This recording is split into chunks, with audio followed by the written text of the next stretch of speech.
చెప్పేవా చెవిలోన ఒక మాట, పువ్వులతో తుమ్మెద చెప్పే మాట.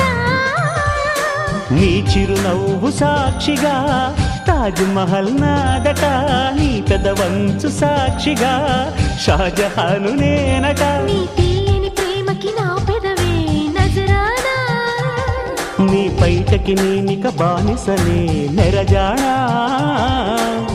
అనంతాల ఆత్మ నీవై చేరుకున్న వేళలో కోకలు కట్టిన కోయిలా కమ్మని కౌగిలియవే.